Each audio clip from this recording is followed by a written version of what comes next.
Good morning, everyone. Thank you for coming.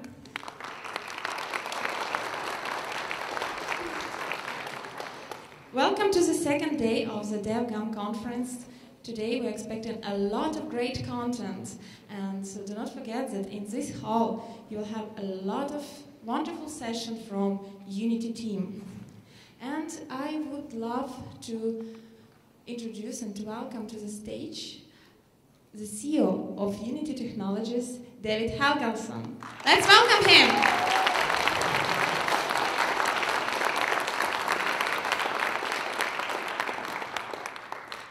Hey, good morning. Sorry to drag you up so early. Hey, I'm David. I'm one of the founders of Unity, and I've promised to say a few things about Unity and how we think about the world. And also, we're actually kind of announcing something today, so I'll get to that in a bit. I mean, first of all, it's just really exciting to see such a wonderful community. I'm really kind of what do you call it? Impressed with having such a well-run conference and everything. So we're happy to be kind of co-sponsors of that. Now, when we started out creating Unity 10 years ago, more, 11 years ago, we had this idea that we wanted to join this industry, which is so vibrant and creative and amazing, and make it slightly better, and do that in sort of any way we could. And what we hadn't foreseen was that the industry was going into something of a golden age, I think we can say. The health of the industry, the vibrancy, the globalization is just unbelievable. So before I kind of talk about the things I want to talk about, I'm just going to show a reel of some of the games that are made with Unity recently that we're particularly proud of. Just kind of to, how to say it, to shine a light on the actual creators, because what we do is just kind of an underlying layer. You know, we don't think too highly of ourselves, honestly. So these are some of the games we're excited to see. Is there audio on this thing?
isn't it just unbelievable that, you know, all these games coexist within the same industry and are created by people like us? Well, I think so. Anyway, so when we started, like I said, 11 years ago with this kind of big but sort of vague ideas about making the industry a better place, it was not a very fruitful project. Like, we started with in a basement and we had no funding, and basically nobody really needed Unity back then, or at least they didn't think so. So it took a long time to get off the ground, and there was this kind of moment which I learned a lot from, I guess, on a particular dark Sunday evening when I was particularly hungry and nobody really wanted the software, and I was really, really broke, and I was living in Copenhagen, and I was washing my clothes, right? So how to say? It was a moment where I learned a lot about, how to say, sorry, the value of collaboration. So how important it is to work together. And it's a bit of a detour, it's a bit of a strange story, but what I want to kind of convince you of is that we are all richer than we can imagine. And technology and tools make us rich in a way that is hard to explain without a bit of a strange story. So I'll get to the story now. So on this particular Sunday evening, I was sitting in a laundromat, something like this, and I was washing my clothes, and I was really tired because nobody really wanted Unity, and we had a few customers, and it was really tough. This is 2005, probably, shortly after we launched the first version. And I was sitting there, and I was kind of depressed, and I was eating a piece of chocolate. I had bought myself sort of pretty nice chocolate, which was really too expensive, but I was eating it slowly. And I was listening to some opera, which is a passion of mine. I was listening to this opera on an iPod, the first iPod, as you may remember, which had a hard drive, so you could feel it spinning in your pocket. And I was sort of, well, thinking about how tough the world was and how poor I was. And then I had this strange realization, you know, I was come on, is this running out of power? I don't know. So, I was eating this chocolate, which was from Ecuador, accidentally. And I realized that, you know, 100 years ago, only the richest people in the world would have access to imported chocolate like that. And I was listening to this opera, which was created for the absolute aristocracy, the richest people, but I had it, you know, on a digital sound file in my pocket, and I was basically, by the way, I was listening to it from this iPod, which 10 years before that, the richest man on earth could not have been able to afford, okay? So I've got all access to this these incredible things because of collaboration, really, because of the global economy, because of the flow of products and all these things, which is just such a powerful. It's so powerful. It's hard to get your brain around, and I sort of realized that. And by the way, I was in this laundromat, and if you go 50 years back, you know, washing clothes was one of the biggest kind of drags on humans. Like, you know, we spent more time washing clothes than almost any other activity. It was ridiculous. But here I have a machine doing it. It's pretty amazing. And I sort of had this brainstorm in this fucking laundromat that, you know, this is powerful. I mean, what happens here is there's division of labor. Somebody else creates these machines, I get to use them. You know, I get these incredible tools like the iPods that help me access these things. And I get to stand on the shoulder of giants. So somebody else, you know, builds a ship that transports chocolate for me. And I had this brainstorm that this was kind of what Unity was about. I mean, we were trying to build a tool that would be shared for the whole industry, but also supported by the entire industry. So everyone, we had this idea, we will sell this tool for a little bit of money to a lot of people, and that will fund the development. And this is basically what we did. So we went out with this piece of software, we sold it first to a few people, and that made us enough money to be able to hire some more engineers and make it better.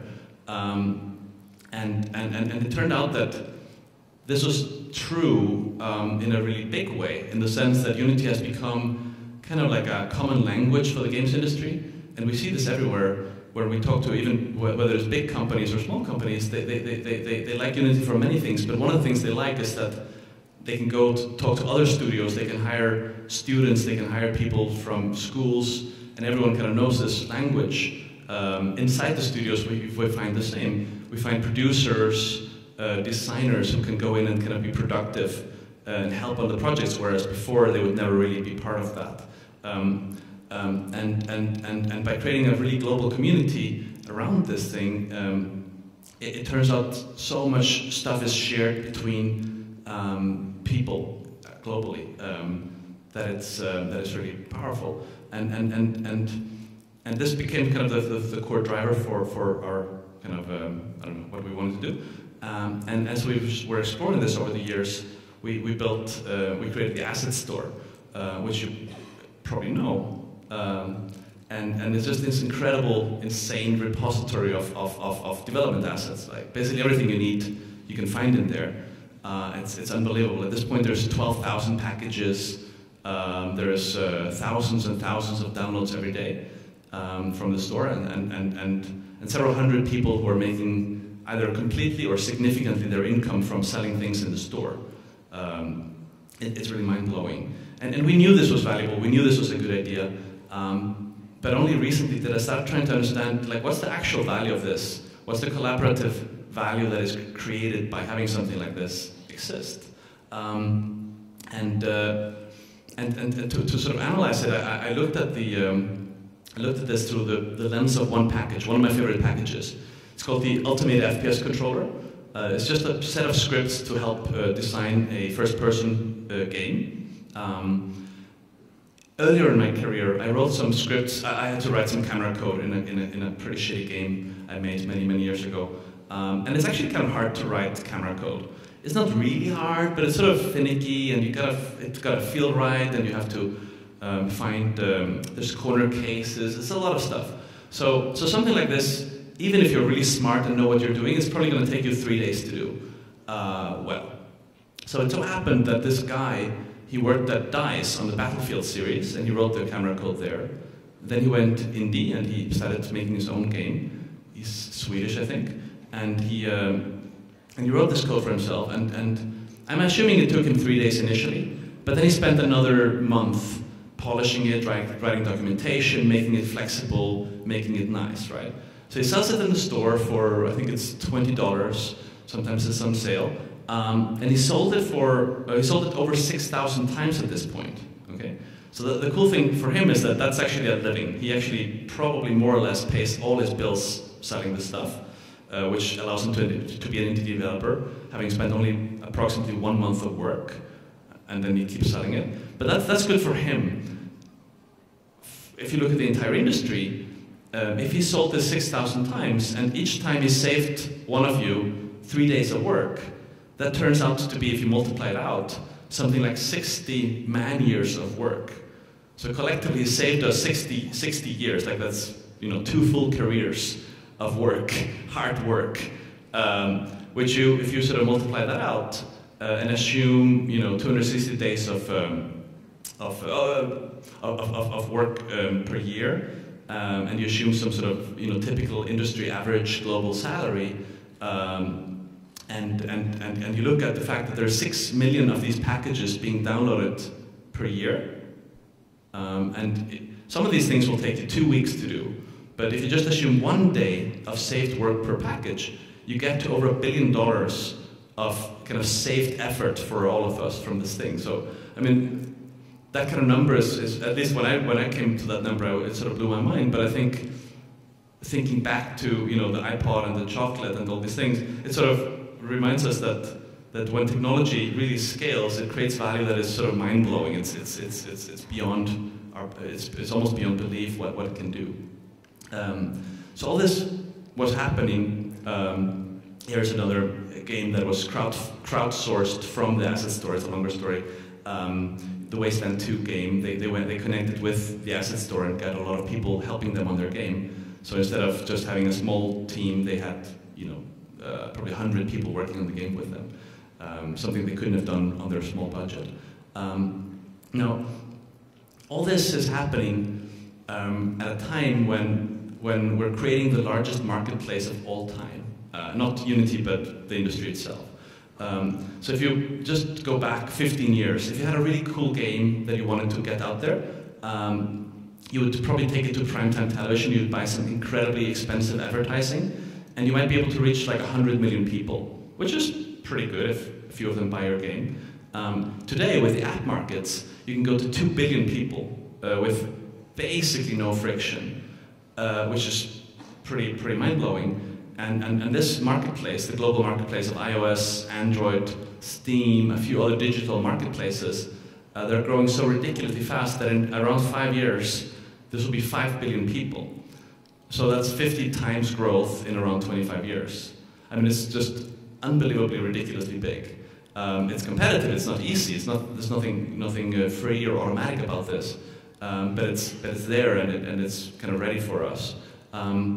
So, as Unity, we also sort of went back and asked, okay, you know, there's these tools, there's the asset store, people can be really productive, people can make games that connect to these global audiences, but could we, as Unity, kind of help developers not just create the games, but also connect to customers? So we've been thinking a lot about this problem for a while. We looked at all the different methods of getting your game out. I mean, there's, you know, being featured by Apple, which is great for, you know, a couple of companies every week. There is advertising, which is great both for, you know, buying distribution and monetizing, but it's kind of not perfect. It's not everything. But there was one kind of approach that we found completely fascinating, and it's called Everyplay. So it's actually, I'll get Dima, who is on the Everyplay team, to kind of tell you what it is. If you don't know, you listen. It's kind of mind-blowing, actually, what it is. Thanks, Dima. Thank you. Here's the clicker. This is to go next. Okay. It doesn't have a lot of battery, so you might have to click twice. I'll be close to the station. I'll step aside. Всем привет, я буду говорить по-русски. Меня зовут Дима. Многих из вас я на самом деле знаю. Возможно, вы тоже меня где-то видели. Вчера я рассказывал немножко уже вам кому-то о сервисе Everyplay. И сегодня я расскажу чуть более подробно всем о том, что это за продукт и с чем его едят. Когда команда создавала сервис Everyplay, они пытались ответить на основной вопрос, как люди находят мобильные приложения. И для того, чтобы получить ответ на этот вопрос, компания провела опрос среди мобильных пользователей. И, not surprisingly, они услышали ответ, что люди находят игры и приложения через друзей. Вы говорите с друг другом, общаетесь, коммуницируете и обмениваетесь приложениями. Это не было сюрпризом. На втором месте стояли App Store по популярности. На третьем месте пользовательские комментарии, reviews. И на четвертом месте видеоигр, что было достаточно новым и интересным. То есть 40%, даже 60% людей сказали, что они используют видео для того, чтобы искать и загружать новые игры и приложения. И тогда компания подумала, почему бы нам не создать сервис, который объединит эти два способа в один, а именно видео и друзей. И компания создала Everyplay, который, по сути, это сервис, это SDK, который позволяет игрокам записывать ход своего игрового процесса и делиться полученным видеороликом с друзьями на Facebook, на Twitter, на YouTube и так далее. Сейчас я продемонстрирую, как сервис Everyplay работает в игре. На примере игры Nimble Quest.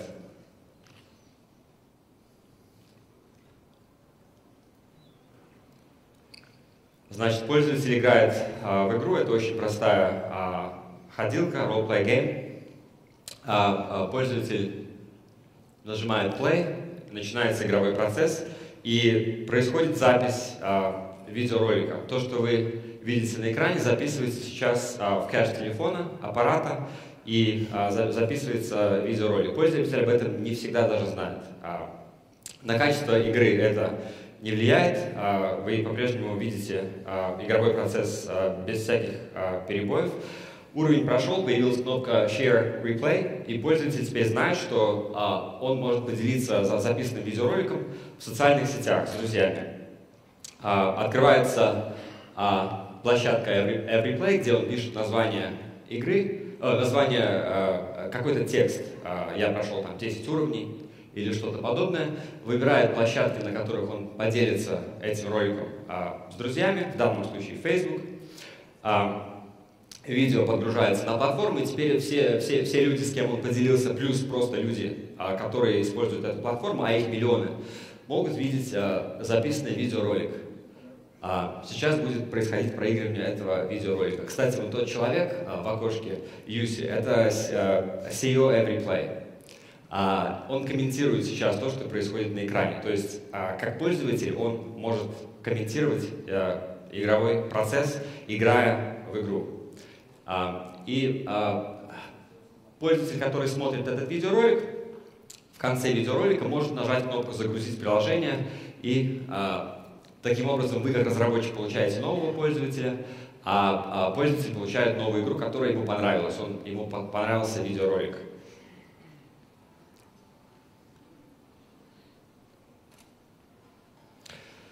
Что вы получаете как разработчик, используя сервис Everyplay, давая возможность вашим пользователям записывать ход своей игры? Вы получаете людей, которые с энтузиазмом делятся своими видеороликами на платформе Everyplay, а также на Facebook, также на YouTube, также и на Twitter. Это неминуемо ведет к новым пользователям, которые до этого не играли в вашу игру, они ее находят и загружают. Таким образом, вы можете получить существенную часть вашей аудитории, какой-то процент, абсолютно бесплатно, за счет того, что ваши же пользователи продвигают вашу же игру на социальных площадках. Как сказал Дэвид, сегодня Everyplay — это часть Unity, и вы можете интегрировать Everyplay даже в течение 2 минут. Интеграция происходит очень быстро. Кто-то мне сказал 5 минут, кто-то мне говорит 3 минуты, кто-то говорит 2. Но SDK наш очень простой, интеграция происходит очень быстро. Вы уже сегодня можете найти SDK Everyplay в Asset Store и также на сайте developers.everyplay.com.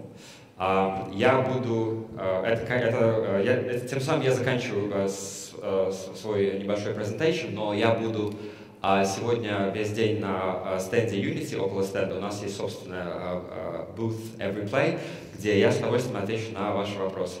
Спасибо. Дэвид. Thanks, man.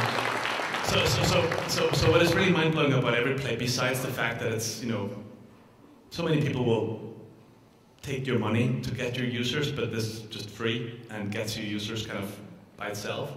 But what's really cool is the technology itself is written by these Finnish demo scene coders. And basically it's recording the game all the time at a cost of around a millisecond per frame, which means that even on a mobile device you can be playing a really high-spec game and it's not actually really costing frame rate. So that's when we found that team, when we found the solution, we were so excited that we kind of had to take it in to boost it to the world. Because what happens is the more games integrated, and there's already a few hundred, but the plan is, and we see the trends to go to several thousand games integrating this, the more gamers are engaging with this service, the more gamers there are to find your games. So it's another way of kind of collaboratively building more value for the community. It's really cool. Anyway, you'll find it there. Now, of course, the main thing is the technology, is the engine, right? So because the industry has adopted it so widely, and because we're allowed by all you guys to kind of invest into building the technology, we now have 150 of some of the world's best engineers working on Unity, making it better. And a couple of months ago, we announced Unity 5. It's the big question is, when is it coming? It's getting really close, but it's still in testing, in alpha testing, so it's not quite there. But I just want to show you the video of some of the highlights from Unity 5, just because it's awesome. and because I'm really proud of the engineering team that built this. So there you go.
Thank you.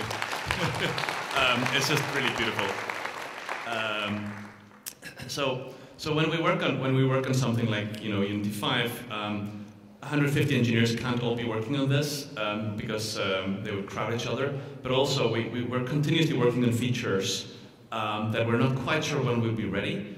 But we just are announcing now 2 new features that are coming not in Unity 5.0, but shortly afterwards in one of the upcoming releases. We have this continuous flow of releases.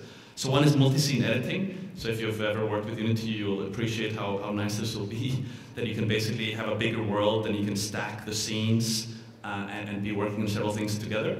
So you'll be able to edit them at the same time. That allows you to easily align objects, get lighting and things like that, kind of looking right in context.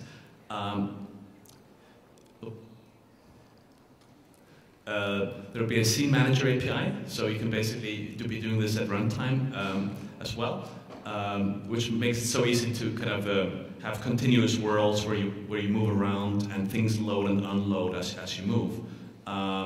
And the system will kind of completely keep track of objects, what should be there, what shouldn't, and so on. It's really cool. Now, the other thing that I think is even more interesting and exciting is the UNet multiplayer networking. So it's a full, large-scale multiplayer and MMO system. So it's both software but also infrastructure to run this. There's a transport layer that moves packages around really, really fast. And there's two APIs. There's a low-level API, so if you have networking people on your team, you can basically kind of configure, whatever kind of, almost whatever type of networking system you want to use. So on a very low level, but also there's a high level. This is really running out of power. There's a high level API that lets you kind of work on a simplified client-server model.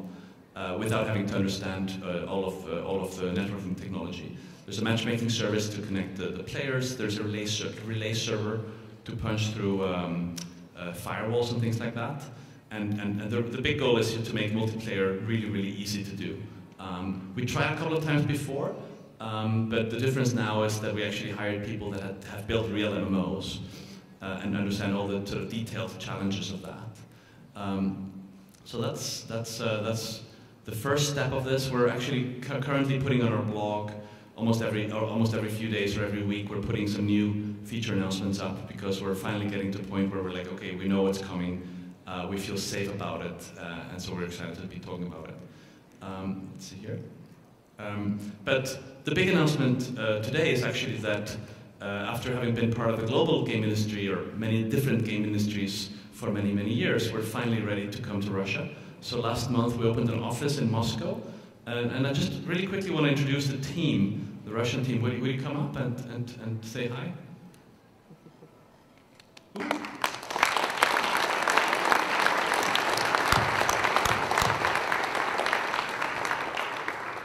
Somehow it became a lot of people very quickly, but they're really amazing too. So I'll let them introduce themselves. Здравствуйте, я Наталья Свиридова, я занимаюсь маркетингом в Unity России и русскоговорящих странах.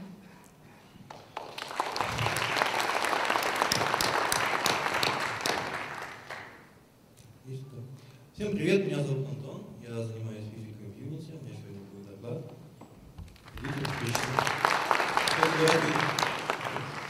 Привет, меня зовут Руслан Григорьев, я занимаюсь тестированием платформы Android и Windows Phone 8. Приходите тоже на сегодня на мой доклад. Ну и все, что касается Android и Windows Phone 8, это тоже канал. Привет, меня зовут Йоанна Кодита, я менеджер по работе с клиентами и помогаю по коммерческим вопросам. Ко мне можете обращаться по покупке новых лицензий, апгрейдах. Как Глеб всегда говорит, Йоанна ваш друг, она может сделать скидки. Так что обращайтесь, если нужна любая помощь, всегда рада помочь.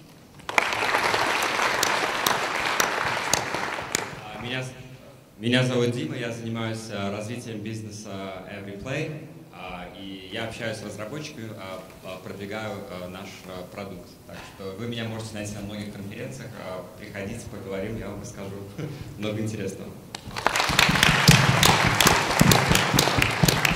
Привет, я Олег, меня вы, в общем, знаете. Привет, я Роман. Unity в России? Привет, меня зовут Роман Миняйкин, я возглавляю российский офис Unity, соответственно, пару слов сейчас расскажу о том, что мы планируем, зачем мы здесь открываем офис и так далее. Собственно, основная цель, основная моя миссия в том, чтобы стать ближе к вам, чтобы предоставить вам лучший сервис, предоставить вам необходимые инструменты для того, чтобы сделать ваши игры популярными. Кроме того, совместно с Натальей мы очень хотим вместе с вами работать ближе, для того, чтобы продвигать вас, для того, чтобы совместно продвигать вообще, в принципе, всю российскую гейм-индустрию вперед. И, собственно говоря, можете на нас рассчитывать в этом. Соответственно, давайте еще раз поблагодарим всю команду. У нас еще интересная новость, которая случилась буквально сегодня. Сегодня доступен русскоязычный сайт Unity. Это первый, собственно говоря, шаг к тому, чтобы стать ближе к вам. Кроме того, мы вот только что его запустили, планируем больше и больше контента делать доступным на русском языке. Так что следите за обновлениями, ходите теперь на русский сайт. Кроме того, планируем переводить документацию, чтобы помочь вам лучше изучать продукт. И планируем массу локальных активностей для того, чтобы рассказать вам о том, что происходит в Unity, о том, что мы планируем, что мы делаем. И теперь у нас такой небольшой кусочек локальной истории. Я бы хотел сюда пригласить Евгения Ландышева, директора Real Time School, и Катерину Черкес-Заде, директора Scream School, для того, чтобы дать пару комментариев по поводу российского рынка и того, как мы видим Unity. Давайте поприветствуем.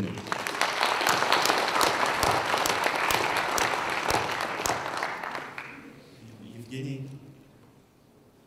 Ladies first. Okay. Thank you, David, for invitation. Всем привет!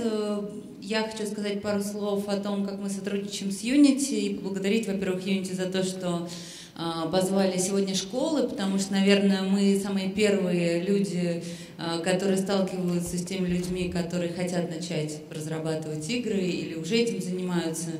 У меня есть небольшая статистика. На данный момент, если кто не знает, школа компьютерной графики Scream School, у нее есть 10 факультетов, половина из них посвящены компьютерной графике для кино, в том числе далее это motion дизайн, архитектурная визуализация и так далее. Но статистика такова, что наполовину по численности на данный момент Scream School — это игровые факультеты, это концепт-арт, это игровая графика и гейм-дизайн. На данный момент в школе учатся 200 человек, при том, что факультеты стартовали 2-3 года назад. Что интересно, я хочу сказать о том, что аудитория очень помолодела, к нам приходит все более молодая аудитория, которая разрабатывает игры. Они уже приходят со своими играми на Unity к нам поступать. Также я могу сказать, что весь образовательный процесс, наверное, 90% построен на Unity. Я благодарна нашим партнерам за содействие и сотрудничество с самых первых дней работы факультета. Ну и что самое главное, на самом деле, то, что, наверное, самое главное, что надо сказать, это то, что наши выпускники, которые организовывают и свои компании небольшие, и включаются в достаточно большие компании, такие как Mail.ru, например, так или иначе, они приходят с своим портфолио на Unity, и часть из них делают проекты на Unity и делают их достаточно успешно. Наши выпускники выпустили самостоятельно уже 5 игр, и я считаю это достаточно хорошим результатом. Мы ждем еще 2 релиза в этом году. Спасибо большое. Я желаю Unity успехов на новом поприще, с новым офисом, с новой версией сайта на русском языке. Удачи вам. Мы будем помогать и всегда рады видеть вас в школе. Спасибо. Спасибо большое. Теперь Евгений Ландышев, Real Time School. Да, добрый день. Хочется начать с фразы, что Unity is mind-blowing, потому что мы 15 лет уже на рынке, у нас почти 10 тысяч выпускников, мы преподаем совершенно разные направления. Начали мы с Майи в 1999 году. учили многих совершенно разные компании, что-то в районе 900 корпоративных клиентов к нам приходят, постоянно приводят, доверяют обучение своих сотрудников. Бывают смешные ситуации, когда учатся Coca-Cola на курсе цветокоррекции, потому что собираются внедрять третий цвет, кроме белого и красного. Вот, там, военно-промышленный комплекс. Но я хочу про Unity сказать, что это удивительный продукт. Мы очень рады, что мы его ввели в наши курсы. У нас на сегодняшний день отучилось уже 80 человек, притом из тех крупных компаний, которые вы знаете в игровой индустрии, а также и в других индустриях. Например, медицина присылает людей, которые делают специальные внутрикорпоративные продукты по центральной нервной системе человека. И как и другие инструменты, это удивительный инструмент, который можно применять не только в игровой индустрии, хотя все вы здесь из этой индустрии. Но про школу пару слов. Мы занимаемся очень интенсивным обучением. То есть вы, если придете к нам учиться, вы будете учиться с 10 утра до 10 вечера. И даже можете жить у нас в школе. У нас есть собственный хостел, поэтому вам будут сниться сны про изучаемый предмет. И в таком режиме, понятно, что расстояние между ушами у человека увеличивается через неделю, соответственно, все становятся намного интереснее и умнее, но суть в том, что когда происходит такое погружение в предмет, вы узнаете быстро и много, а потом идете дальше работать. Поэтому обучение в школе – это такая гирлянда. Каждую бусинку из этой гирлянды вы самостоятельно нанизываете тогда, когда вам нужно. Школа называется Real Time School, сайт realtime.ru. Мы будем рады видеть вас у нас в гостях, соответственно, и преподают, естественно, у нас люди совершенно сумасшедшие. То есть они из этой индустрии много лет работающие, поэтому не знают, как рассказывать о сложных вещах простыми, понятными человеческими словами. Спасибо большое. Спасибо большое. И, собственно говоря, это лишний раз подтверждение того, что мы также будем работать с нашей экосистемой, помогать вам получать новые знания. И, собственно, наши партнеры – это один из, скажем так, наших главных инструментов передачи вам знаний в том числе. Спасибо большое.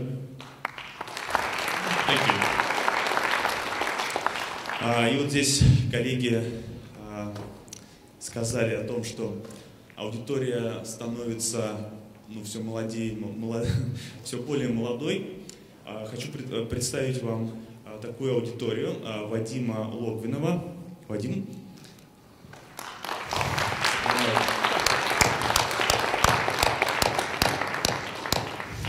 Вадиму 12 лет, он живет в городе Москве, и он пару слов расскажет вам о том, как он использует Unity. Вадим? Спасибо. Всем привет. Я Вадим Логвинов, мне 12 лет, учусь в 6 классе, живу в Москве. На Unity работаю уже почти 2 года и работаю сейчас над 3 проектами. Первый проект – это мини-социальная сеть в трехмерной модели моей школы. Второй проект – это мобильная игрушка под Android с голосовым управлением. И третий проект, самый новый, это рандомный генератор существ с искусственным интеллектом, которые подстраиваются под климатические условия.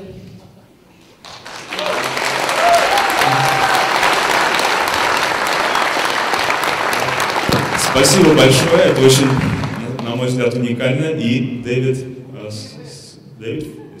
Yeah, so hey, I wanted to congratulate you, I guess, and we wanted to give you this book, but also we want to give you a fully loaded Unity Pro license so you can do all these crazy things with all the software. So hey, thanks for doing amazing work, and good luck with a long career ahead of you. Спасибо большое.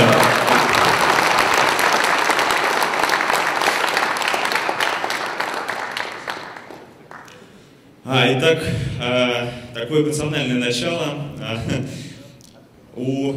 Если кто-то хочет, чтобы его книжка, которая продается у нас на стенде, была также подписана Дэвидом, не пробегайте прямо сейчас.